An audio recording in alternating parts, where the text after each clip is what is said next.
Bonjour, j'espère que vous allez bien.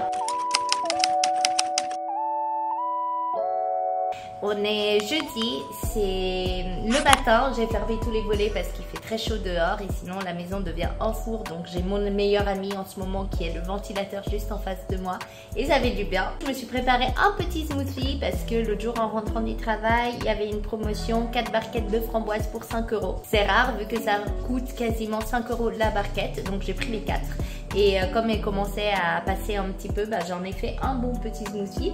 Donc j'ai mis 2 barquettes de framboises, 2 bananes très mûres, 2 actimels et 2 cuillères à café de beurre de cacahuète. C'est bon, mais comme moi je suis pas quelqu'un de très sucré, je trouve qu'il y a quand même trop de sucre et je pense que 2 bananes trop mûres, compliqué. J'aurais dû en mettre que une et que en actimel. Mais c'est pas mal, c'est bon, bonne source de vitamines pour le début de la journée. Bien sûr avec cette quantité de bananes et de framboises, etc. Smoothie m'a fait 2 jours. J'en ai bu la moitié hier et je l'avais mis au frigo. C'est vraiment très pratique ce petit mixeur. Et du coup j'avais l'autre moitié pour aujourd'hui. Et sinon aujourd'hui j'ai le collectif. Moi j'ai déjà filmé ma scène la semaine dernière. Je pense que je vous avais montré un petit extrait dans le vlog précédent, mais du coup aujourd'hui on va aller voir les scènes des autres personnes et j'ai hâte parce qu'ils sont vraiment tous extra, ils jouent très bien et le choix des scènes est vraiment très bon. Donc je suis contente de faire ça et après on a un pot pour fêter la fin de l'année. Donc je suis contente de tout cela. Et ce soir il y a Sarah qui arrive, qui est une copine très chère mais qui est aussi mon binôme dans Duodas, le groupe de musique italienne, parce qu'on a nos 2 concerts à préparer pour la semaine prochaine. Donc ça va être chouette de la voir. Donc ça va être une petite journée bien remplie mais très intéressante. À tout à l'heure.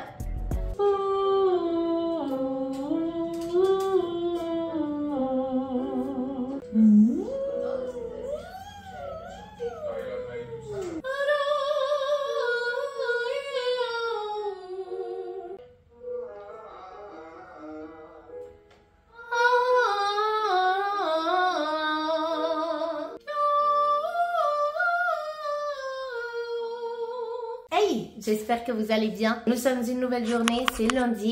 Je viens de chauffer ma voix, c'était essentiel. En fait, vendredi, j'ai eu mon dernier cours de chant avant l'été.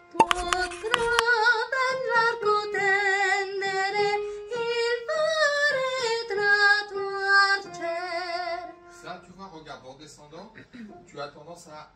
Ouais, c'est vrai. À aplatir la voix. Ouais.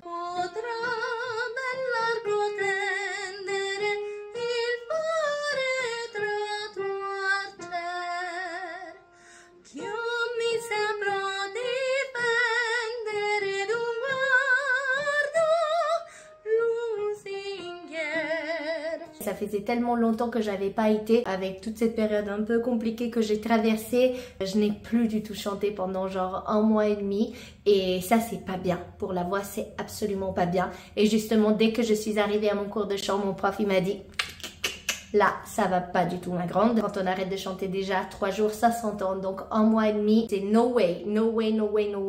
Donc du coup, on a refait un petit peu un check par rapport à l'espace, le placement, etc.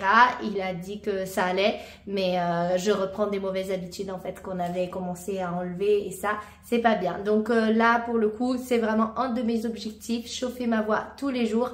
En plus, là, c'est essentiel parce que j'ai 2 concerts qui arrivent. Donc vraiment, je ne suis pas très fière de comment j'ai travaillé ces derniers temps, mais en même temps j'ai eu beaucoup de soucis perso et aussi beaucoup de projets en même temps qui faisaient que le temps que j'avais à disposition était très peu.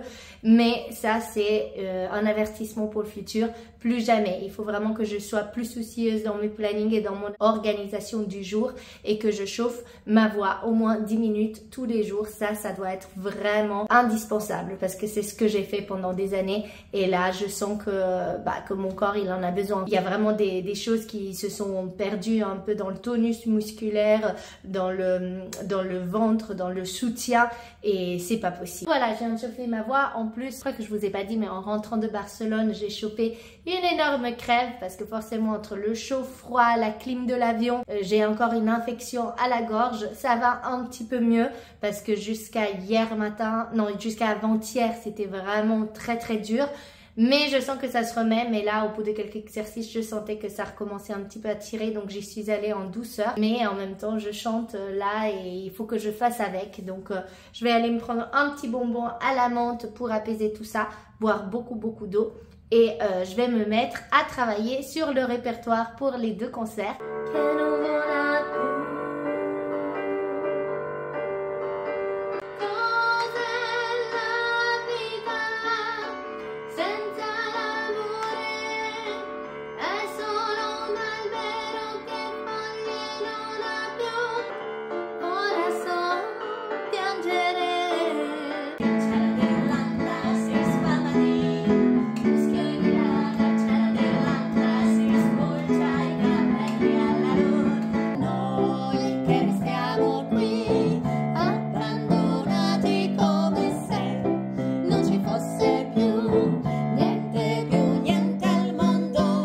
Je prépare une petite recette de soupe froide à la courgette et chèvre. Ça va être très bon. J'ai Sarah qui m'a ramené une magnifique courgette d'un potager. Là, c'est que la courgette. Donc imaginez, c'était une énorme courgette. Je vais rajouter 2 oignons rouges. Et puis, je vais mettre aussi 2 gousses d'ail pour relever un petit peu plus.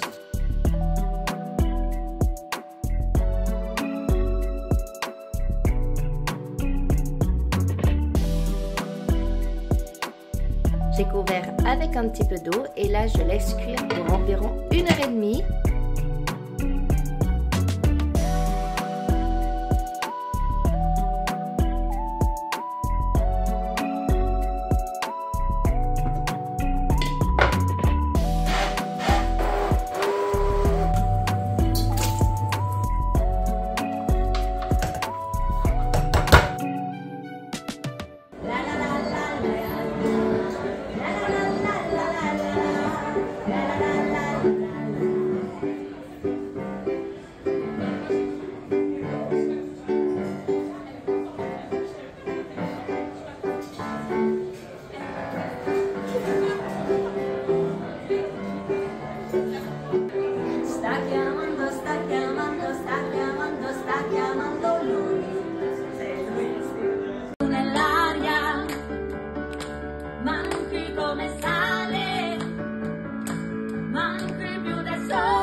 Je m'apprête du coup à faire ma petite séance de pilates et voilà, du coup je voulais vous montrer, je fais souvent avec Move with Nicole. Ça va être une belle séance et ça m'aide parce qu'aujourd'hui en fait j'ai une rencontre avec des agents, donc du coup j'ai une scène à passer à midi et une scène à passer à 17h et il faut que je chauffe mon corps et que je chauffe ma voix pour être en condition et du coup je pense que 20 minutes peut être très bien pour réveiller tout ça tout en restant dans la douceur et pas dans la performance. Donc, allez, c'est parti, on s'entraîne.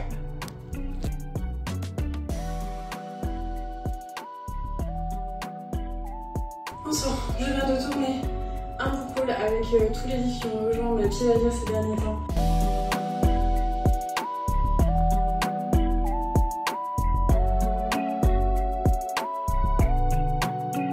J'ai fait ma sélection de livres à amener en vacances.